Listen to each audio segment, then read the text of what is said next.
Bonjour et bienvenue dans Son livre pour parler, le podcast du Centre national du livre dédié aux rencontres avec des écrivains et des personnalités afin que leurs livres dépassent l'imagination et nous transportent dans le réel. Accords, désaccords, on aime souvent quand ça mord. Le Centre national du livre soutient les écrivains et leur volonté de comprendre le monde, ça a des raisons, et la nôtre. C'est parti. Aujourd'hui, nous sommes heureux d'accueillir Mackenzie Orsel, auteur du roman Fleuve et Monstre, une somme humaine, publié chez Payot Rivage. C'est son 7e roman et le 2e volet d'une trilogie, débutée avec L'ombre animale, publié en 2016, pour lequel il a été distingué par de nombreux prix. Prix Littérature Monde, prix Louis Guilloux, prix Éthiophile, prix Caraïbes de l'Adelphes.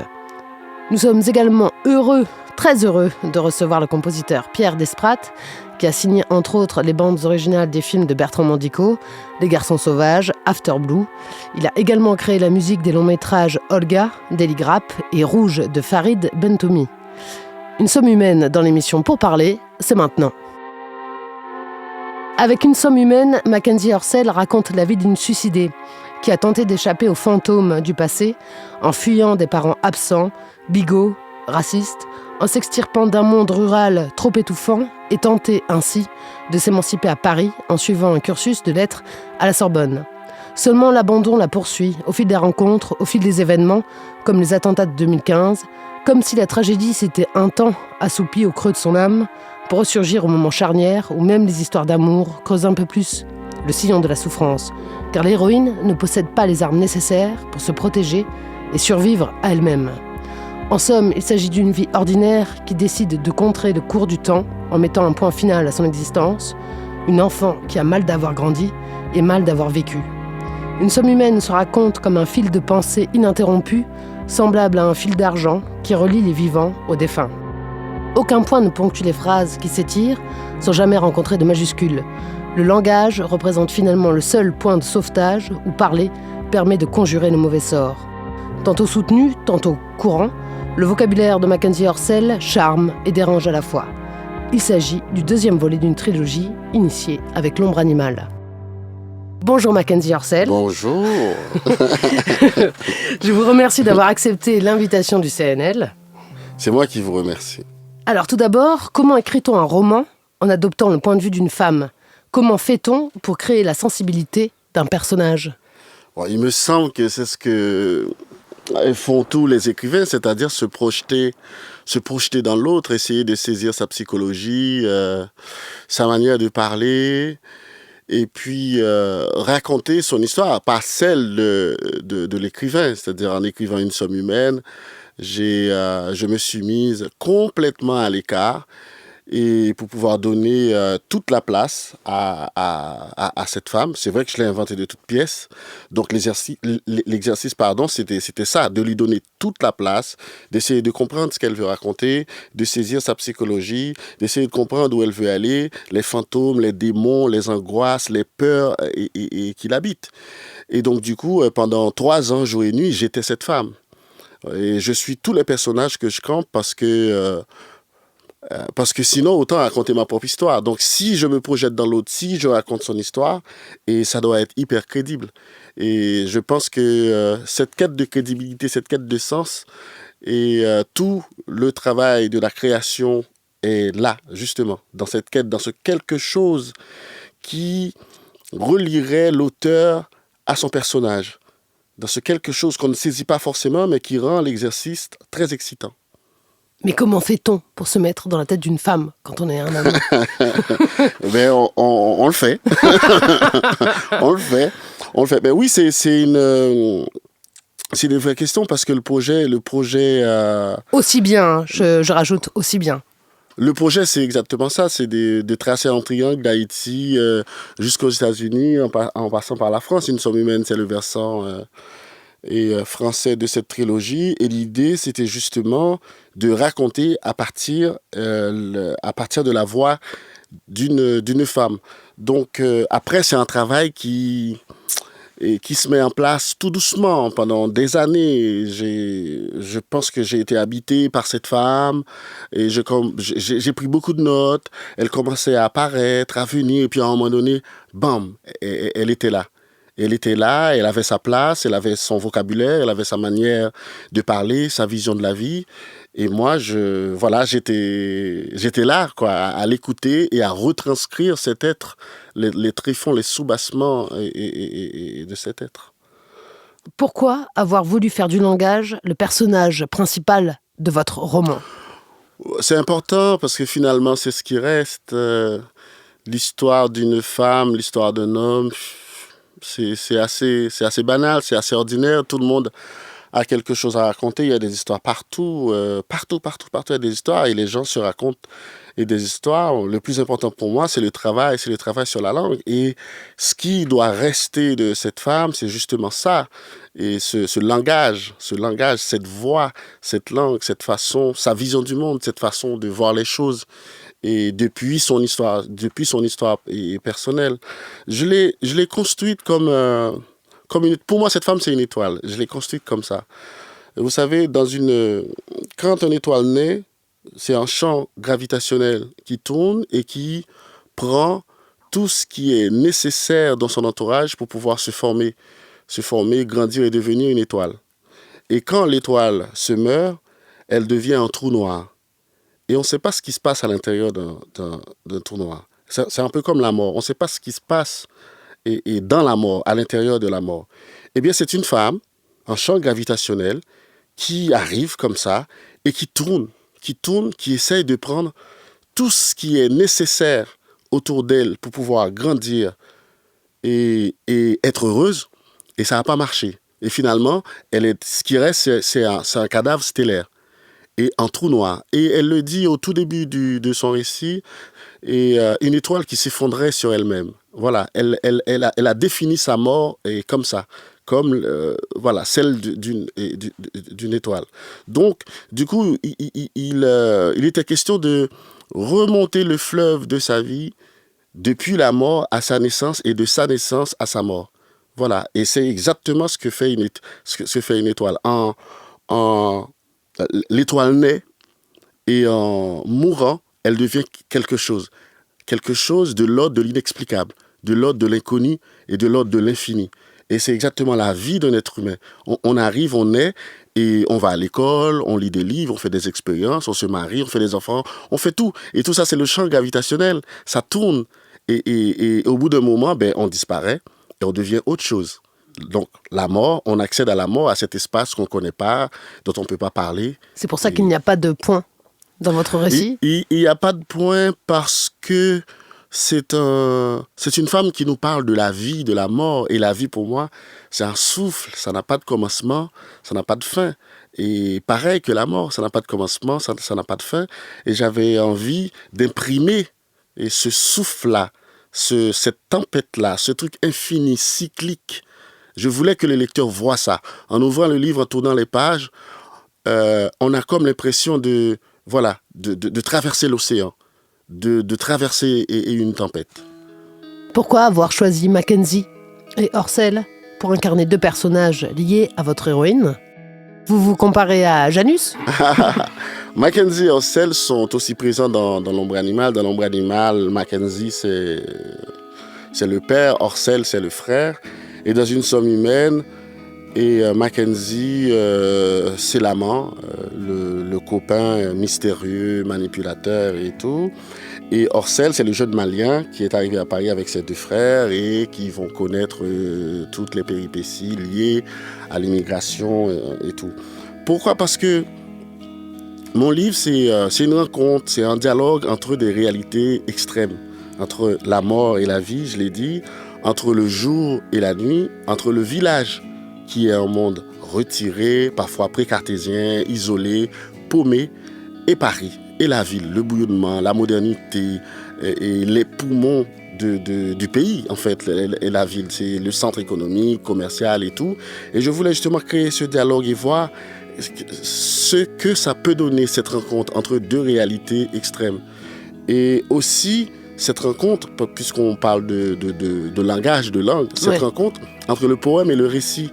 Le poème qui est pour moi une sorte de saisie dans le temps, une capture dans le temps, un truc qui nous frappe tout de suite, pas. Et là, on se dit, mais qu'est-ce qui m'arrive quand on lit un vers, un bon vers ? Et le récit qui est une sorte de déroulement dans le temps, le fleuve qui descend, l'océan, la mer, et ça n'arrête pas. On peut écrire un roman de 20 millions de pages, mais parfois un vers, une ligne de vers suffit. Et donc, du coup, je voulais voir ce que ça pouvait donner, cette rencontre entre le poème et le récit.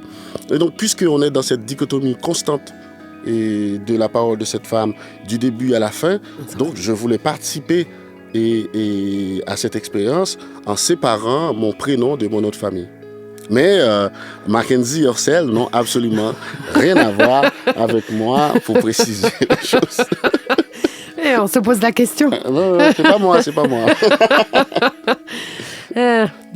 Vous aviez également envie de raconter votre rapport au monde en mêlant l'actualité à votre récit ? Oui, enfin l'actualité, je sais pas, mais peut-être un sujet, une thématique. C'est un livre qui est traversé par plein de choses. Une somme de sujets, une somme humaine, une somme de pays. C'est un livre qui se passe à Montréal, que je connais très bien, et qui se passe au Mali aussi, qui se passe en France. C'est un livre qui voyage, c'est un livre monde. Et il y a plein de choses. Et je voulais, à travers ce monde-là, dans ce monde-là, qu'il se passe quelque chose, mais quelque chose de nous, pas quelque chose de forcément inventé. Je pense, l'écrivain n'invente pas grand-chose. On brasse le réel, on fait avec le réel, on fait un livre avec du réel. Et donc, oui, je voulais essayer de comprendre à travers, par exemple, les yeux d'Orsel, comment un étranger vit et son immigration.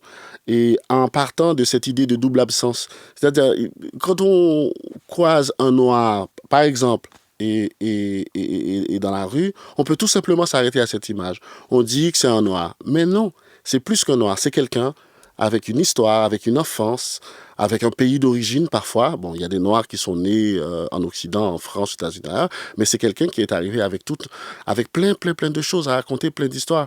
Et moi, je voulais montrer l'autre versant de l'affaire, c'est-à-dire et le pays d'où il vient, Orsel, c'est-à-dire le Mali, un pays en guerre, sa famille et ses souvenirs dans ce pays.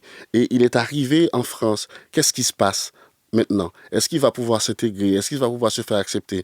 Et toutes les péripéties liées à ça. Donc, le lecteur est plongé vraiment dans les soubassements des démarches administratives et françaises. Je voulais montrer ça. Je voulais montrer aussi, tout simplement, me poser la question à moi-même. Et c'est quoi être une femme dans cette société? Dans cette société ou dans nos sociétés? C'est quoi? Qu'est-ce qu'elle raconte? Quelle est sa place? Où elle va? Et quels sont les rêves qui l'habitent? Et ça aussi. Et puis bon, et puis la France occupée, la Deuxième Guerre mondiale. Comme Anna Atrice va rencontrer cette femme très âgée qui a connu la guerre. Et voilà, mais je voulais me plonger dans cette France-là, dans cette France occupée, France et de Vichy. Voilà, essayer de comprendre, parce que moi je viens d'un pays où on a connu plein de trucs, on a la dictature, plein d'horreurs, c'est très compliqué. Et moi je voulais aussi essayer de comprendre cette misère, cette autre misère. C'est une forme de misère, voilà. Et j'ai plongé le lecteur dans cette France-là pour essayer moi-même de comprendre et de donner à voir. C'est une façon de dire, attention, il s'est passé ça. C'est-à-dire, d'où l'on est, où l'on veut aller, on peut toujours dire à l'humanité, au monde entier, attention, il s'est passé ça, il ne faut pas l'oublier. Voilà. Moi, toute ma démarche, tout mon travail, c'est quelque chose qui s'inscrit dans une vision contre l'oubli, dans une démarche contre l'oubli. Comme un devoir de mémoire. Oui, parce que je pense que la littérature, c'est peut-être pas la solution, c'est peut-être pas le chemin, mais elle nous dit au moins attention, elle nous dit au moins le chemin, c'est peut-être par là. Et voilà. Et moi, c'est une façon de me rappeler que ce qu'on voit, ce qu'on nous dit et ce qu'on se raconte, c'est pas toujours vrai. Donc on peut faire des remises en question, on peut aller ailleurs, passer derrière les murs, les façades pour essayer de comprendre. Est-ce que la somme humaine, ce serait la somme humaine de tous les péchés? Tous les péchés, pourquoi ce mot? C'est une Ben c'est une somme d'écriture, et ça c'est important, hein, et de signaler, parce que son humaine est traversée par du théâtre, par de la poésie, par des réflexions philosophiques, par des digressions poétiques, par plein de choses. La narratrice, elle est poétesse, elle a abandonné la poésie. C'est quelqu'un qui n'arrête pas d'abandonner parce qu'elle se cherche et constamment. Donc c'est une somme de quêtes aussi, c'est une somme de quêtes, c'est une somme de c'est une somme de rencontres. Et parce que quand elle est arrivée à Paris, euh, et dans sa tête, voilà, c'est bon. C'est bon, là, voilà, je suis loin de cette famille, loin de ce village, je vais pouvoir me reconstruire. Donc, c'est une somme d'illusions et de désillusions aussi. Mais c'est tragique. Oui, je pense que le tragique, c'est important, parce que regardons le monde. Voilà, il suffit de regarder l'actualité et parfois on a l'impression qu'il se passe rien de beau, rien de positif et dans le monde. Et mais pour moi, le fait de prendre la parole, d'avoir le courage de porter cette parole, la parole de cette femme, et c'est déjà quelque chose, quoi. C'est déjà quelque chose de très positif. C'est-à-dire de pouvoir parler comme ça, de pouvoir dire les choses comme ça, de pouvoir rassembler tous les humains, tout le tragique humain dans un récit. Voilà. Merci Mackenzie Orsel. Merci beaucoup. Bonjour Pierre. Bonjour. Merci d'avoir accepté l'invitation du CNL. Merci à vous. Mackenzie Orsel souhaitait être en dialogue avec un compositeur ou une compositrice. Et bien voilà. Pierre, comment fait-on pour raconter une histoire à partir du récit de quelqu'un d'autre ? Comment on fait ? On s'accroche à... Non, c'est marrant, en écoutant Mackenzie, je me disais que moi j'étais vraiment un petit élément de l'histoire fleuve, quoi, à mon endroit de la composition. Et du coup, comment on fait ? En trouvant sa place, je pense. C'est ça la question, c'est quoi sa place ? Et cette place, elle change en fonction des collaborations, des films et de la matière.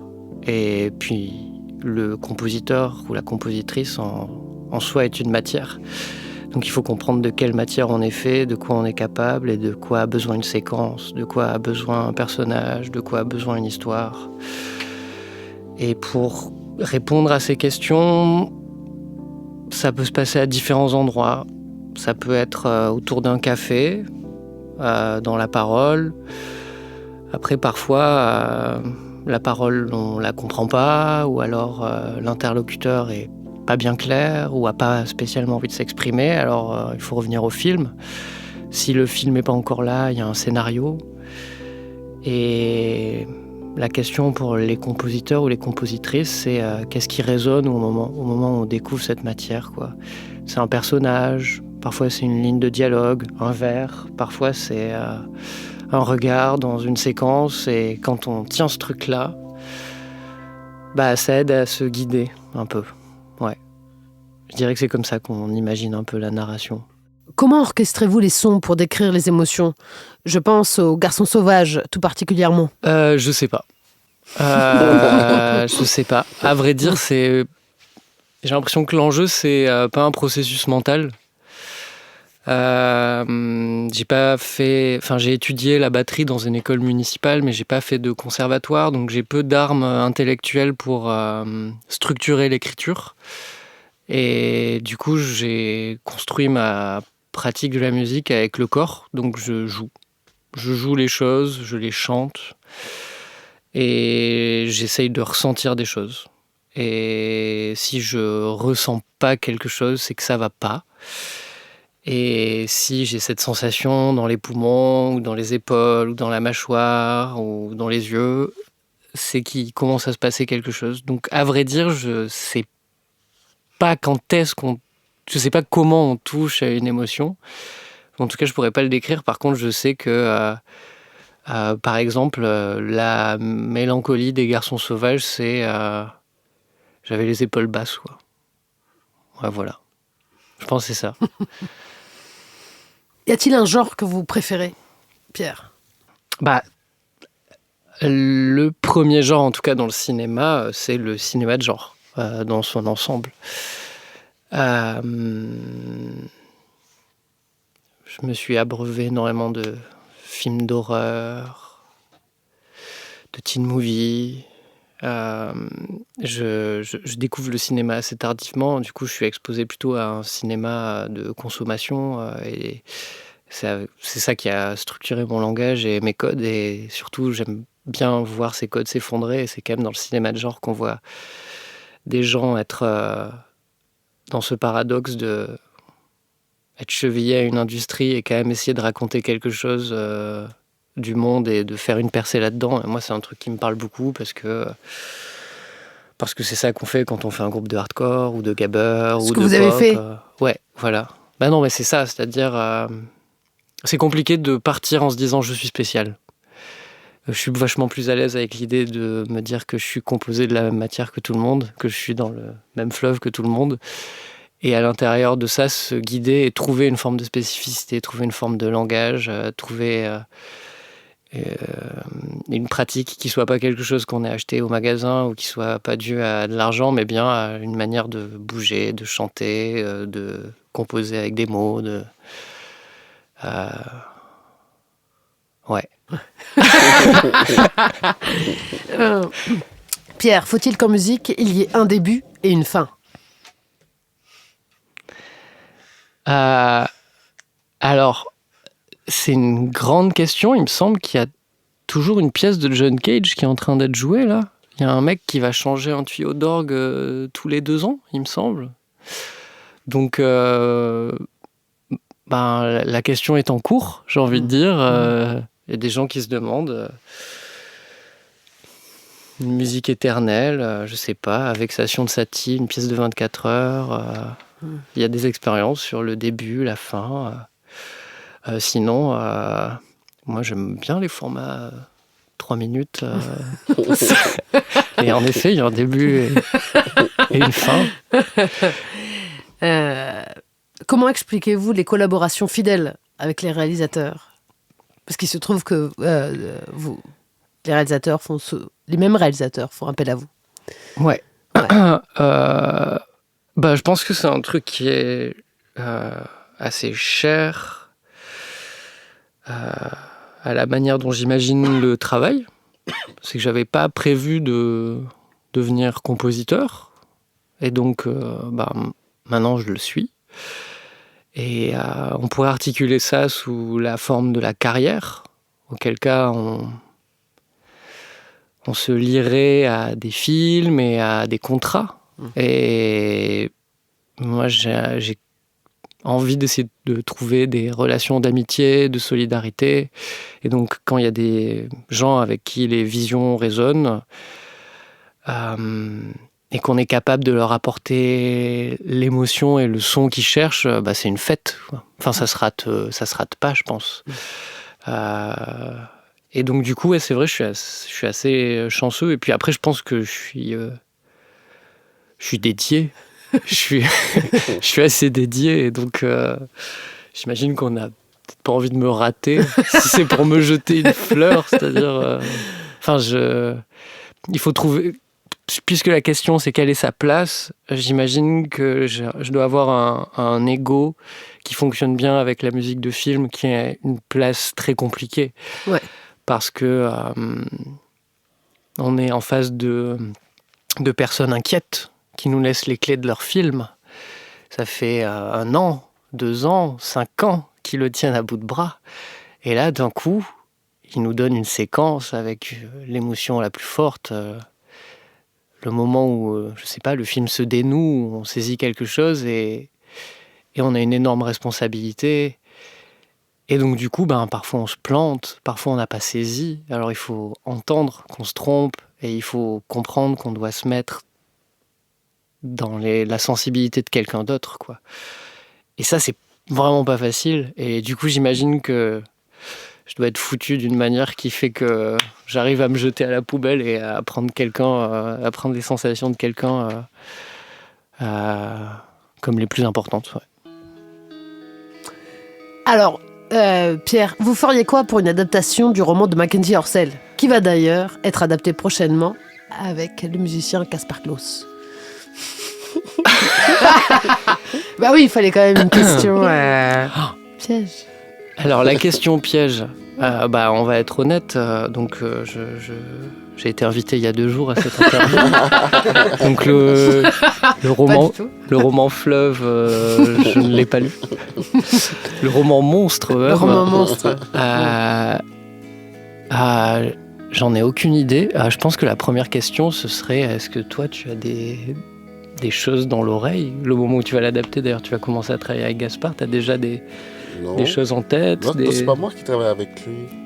Je crois qu'il travaille avec c'est un une metteur comédienne. Ouais. Ah, d'accord, c'est une metteuse en scène avec c'est qui. ça, D'accord. ouais, Toi, tu as ouais. juste écrit le texte et il s'en charge. Ouais. Ouais, ok. Eh ben, il faudrait que. Il me faut un chef, moi. Là, moi, comme ça, j'en sais rien. J'en sais rien. Aucune idée. Ouais. Quand c'est une voix d'outre-tombe qui résonne. Par exemple, on en discutait tout à l'heure, juste avant de commencer l'émission, on mettrait du saxophone. En fait, encore une fois, Ouais. c'est marrant, mais c'est vraiment la réalité de ce truc-là. C'est que je suis pas dans une position absolue. Enfin, vraiment, j'ai pas d'idée comme ça qui tomberait Bien de sûr. l'éther, qui serait le saxophone. Je me suis plongé au plus profond de moi et là, j'ai vu que c'était un carillon. C'est de la merde. Pour moi, ça existe jamais. Ouais. La première chose avec laquelle on compose, c'est des matières, c'est des gens. C'est une sensation que te donne, je sais pas, ne serait-ce que la taille d'un livre, ne serait-ce que le tenir. On ouvre une page, on commence à la lire et là, on commence à être dans du concret. Et peut-être que quelque chose va résonner avec un souvenir. Le souvenir, je sais pas, d'une soirée où il y a eu ce morceau de reggaeton absurde et pourquoi c'est ce fil-là qui vient, je sais pas. Et ensuite, on s'accroche à ce fil. Et là, de fil en aiguille, peut-être le saxophone. Mais je crois pas du tout, en tout cas, à l'idée romantique comme ça, qu'on partirait d'un éther. Non, c'est un travail. Hein. Comme toi qui a passé 3 ans à te poser la question, quel est ce personnage de femme? Et du coup, au fur et à mesure de ta vie, j'imagine que tu agrèges des choses et là, ça se dessine, ça prend des contours, ça prend du poids. C'est ça. Quel est votre rapport à la musique, Mackenzie Orsel? Ça m'arrive très, très, très souvent en écrivant un livre d'avoir besoin que quelqu'un me dise autre chose. Soit Léo Ferré ou Jacques Brel ou juste un morceau comme ça. Et un morceau d'instrumental, je mets un casque sur mes oreilles et là j'écris comme un dératé. Parfois j'ai besoin de ça, que quelqu'un me raconte autre chose. Et tandis que moi je raconte une histoire. Et ça m'arrive aussi de regarder un film, tout simplement, parce que j'ai envie de regarder un film. Et j'abandonne mon histoire pour pénétrer dans un autre univers où il y a un livre qui me réveille au beau milieu de la nuit, Garcia Marquez ou Balzac ou Rimbaud ou Baudelaire, voilà. Je me lève, je lis un bout de Rimbaud, un bout de Baudelaire, un bout de Mallarmé. Parce que, voilà, Mais il est question de rythme, justement, avec la poésie. Quand la construction d'un poème, qu'il soit court ou long, en effet, comme vous le disiez tout à l'heure, est aussi, donc, bien entendu, une affaire de rythme. C'est une partition. C'est une partition aussi. C'est une partition. Enfin, un livre, c'est une harmonie, c'est une mélodie. Il y a plein de lignes mélodiques dans un roman. Et quand il y a une fausse note, on le sait. Moi, je me relis beaucoup, une 30aine de fois avant d'envoyer le livre à l'éditeur.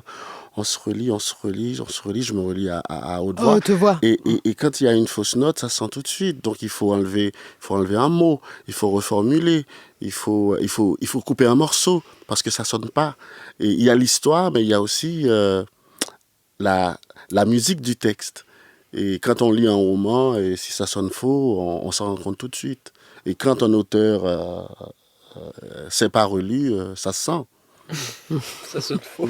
Oui. C'est moi. Donc on se rejoint dans cet endroit-là. On joue quoi, on crée des lignes comme ça. la musique, quoi.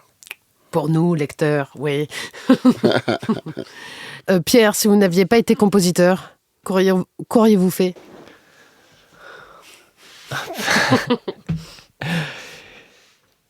Qu'est-ce que j'aurais fait si j'avais pas été compositeur? Peut-être j'aurais continué à être perchman, ce que je faisais avant. Donc j'aurais été sur des plateaux de cinéma, à enregistrer des voix et à danser avec un grand bâton. Ça aurait été pas mal, ça. Ouais. C'est aussi un beau métier rythmique de composition, et aussi la question, finalement, c'est celle de trouver sa place aussi. Il faut toujours trouver sa place à un endroit et être au plus proche de l'action. C'est pas si éloigné. Il y en a un qui fait plus de bruit que l'autre, quoi. Quand on trouve sa place, c'est une évidence, il n'y a pas de fausses notes en tant que musicien, en tant qu'écrivain. C'est là où le métier devient difficile, c'est que ça arrive que on compose et on trouve une ligne, une suite d'accords, un accro plaisant, une manière d'enregistrer étrange, et ça émeut, ça brise le cœur, ça renverse, et on se dit c'est ça. Et ensuite on présente la séquence, et ça arrive qu'on entende non, c'est pas ça. Et ça fait un peu mal, donc il faut avaler, et puis il faut se remettre au travail, à savoir se demander mais alors si c'est pas ça, qu'est-ce que c'est? Pourquoi ça raconte pas la bonne chose? Pourquoi on sent pas la bonne chose? Et en général, la question de la musique, c'est dans quel espace ça nous met, quoi. C'est-à-dire, il y a quelque chose de rythmique et de fonctionnel sur l'écoulement du récit, mais il y a aussi à l'intérieur de quel personnage ça peut nous faire rentrer, quel jeu de contraste ça articule, et parfois on se dit c'est là que l'émotion doit être le plus fort, et on l'a trouvé, on est très heureux et on sautille, et puis là, bam on se prend un petit coup, et on rigole un peu, et puis on se redemande quelle est sa place, parce que Il n'y a pas d'absolu. je vois même pas comment c'est envisageable, mais même dans un travail de création, l'évidence artistique, je pense que ça tient uniquement un certain temps. Ça ne tient que le temps de la satisfaction, et après revient le doute, quoi, inévitablement, j'imagine. Et vous, Mackenzie, si vous n'aviez pas été écrivain, qu'est-ce que vous auriez fait? Musicien, chanteur. Yes. Non, mais c'est vrai, parce que, vous savez, je faisais partie d'une chorale dans ma jeunesse en Haïti, et je faisais partie d'un groupe aussi. Et je commençais à être connu quand même. On m'avait identifié en tant que choriste, chanteur, musicien et tout. Mais j'arrivais pas à me connecter au public. J'aimais pas trop ce moment. Par exemple, quand j'étais sur scène, il y avait plein de gens en face de moi, des dizaines, des centaines. J'arrivais pas à me connecter à eux, quoi. Je me dis, mais qu'est-ce que tu fous là? C'est pas normal, quoi. Avant même de commencer à chanter, les gens ils crient. Je dis, bravo! C'est pas normal, j'ai rien fait encore. Voilà, quoi. Et j'ai trouvé ça un peu bizarre, quoi. Et j'ai décidé d'arrêter. Et pas parce que je savais que j'avais un certain talent pour l'écriture, j'étais déjà un lecteur assidu, un fou de littérature, mais j'étais pas à ma place. Donc l'écriture, le travail de l'écriture me permet de... c'est quelque chose qui se passe d'abord avec moi-même. C'est une aventure personnelle. Je retravaille, je prends mon temps. J'avance comme je veux, tranquillement. Je mets tout ce que je suis, tout ce que je ne suis pas dans un texte, toute mon énergie. Et ensuite, c'est moi qui décide quand est-ce que ça sort, tu vois. Et là, après, il y a des articles et tout. Et voilà, les gens ont lu. Ouais. Ils ont aimé, ils ont adoré. Ensuite, on en parle. Et pour moi, ça a du sens. Mais j'arrive sur scène. Les gens crient trop. Et ouais non, mais donc, voilà. Et ça fait quoi, Mackenzie, d'être sur la liste du prix Goncourt? Ah, ça fait beaucoup de choses. Hein. Moi, il y a quelques semaines, j'étais là à me demander si j'avais pas raté quelque chose, si dans mon texte, quelque part, il n'y avait pas une faille, un truc, est-ce que ce texte est bien, qu'est-ce que j'ai pas fait et tout, une sorte de longue remise en question tous les jours. Et bam, la première sélection est tombée. Et donc, c'est très troublant. Tout le monde est content. Moi, j'en suis très content. Hein. C'est un bel avenir attend ce livre, avec ou sans le concours. Avec ou sans le concours. Voilà, ouais. je suis très content. C'est très important pour un écrivain de toucher un large public avec un bouquin. Je suis très content, mais c'est très troublant aussi. C'est très troublant parce que moi, j'ai passé 3 ans, jour et nuit, et sur ce livre, j'étais seul. Je me revois encore en train de bosser comme un diable alors que dehors, il faisait beau. Tout le monde profitait de la vie. Ça buvait du vin blanc. Voilà, ouais. Et moi, j'étais là, tout seul, dans mon coin. Tu as des fenêtres, toi. Ouais, c'est ça, ouais. Donc, c'était un peu... Voilà, c'est un peu troublant. Donc, 3 ans... Après 3 ans, et voilà, le livre est là, en train de grandir, de me dépasser en quelque sorte, de dépasser le cadre de mon bureau et tout. Et je pense que c'est une bonne chose, quoi. Eh bien, cher Mackenzie, cher Pierre, je vous remercie d'avoir accepté l'invitation du CNL. Mackenzie Orsel, c'est parti pour la lecture. C'est quoi un pays ? Continua Orsel comme un aparté. C'est son corps à soi, son sang, son enfance, ses souvenirs, ses rues, l'odeur du café dans le petit matin clair, l'odeur de la terre battue, c'est son bétail, ses animaux domestiques, le travail des champs, les oiseaux, leurs chants qu'on entend dès l'aube. Ce sont les jeunes gens qui s'aiment et nourrissent des projets. La rivière où on va battre son linge, ce sont les camions sur les routes transportant des marchandises d'une ville à l'autre. Un pays, son pays, c'est son père et sa mère qui se prennent par la main. C'est la seule musique qu'on connaît, qui nous chuchote encore dans la tête, persiste malgré les distances et le mauvais temps. Et quand toutes les autres musiques s'éloignent, nous échappent, c'est un grand nous, un pays, qu'il faut prendre le temps de rêver, nommer, un enfant qui nous tend ses bras dans un besoin absolu de tendresse, de grandir. Pour construire un pays, l'habiter, il faut se brûler à sa flamme, se remplir de ses souffles les plus mystérieux. Mais surtout, il faut l'aimer ensemble, beaucoup l'aimer.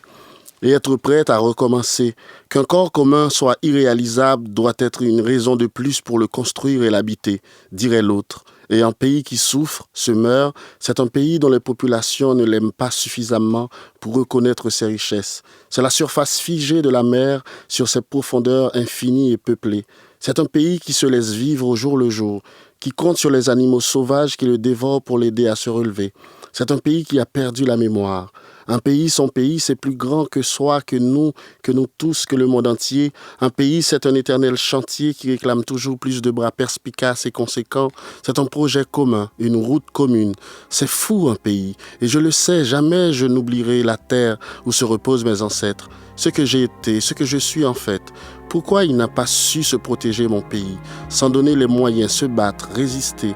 Quel pays se laisse vider de son sang, de sa terre, de sa mère, de son souffle, de ses enfants, de son avenir, de tout ce qu'il lui faut pour être debout, avancer, s'élever? Quel pays se contente d'être une tombe, un cadavre dans la tombe qu'il a creusée? Oui, une tombe remplie de nous, de tout un pays où les morts ont la tête ailleurs, à l'opposé du soleil qui pleure sur les charniers. Des enfants soldats, des femmes et des hommes brûlés vifs ou enterrés vivants, à l'opposé de la vie.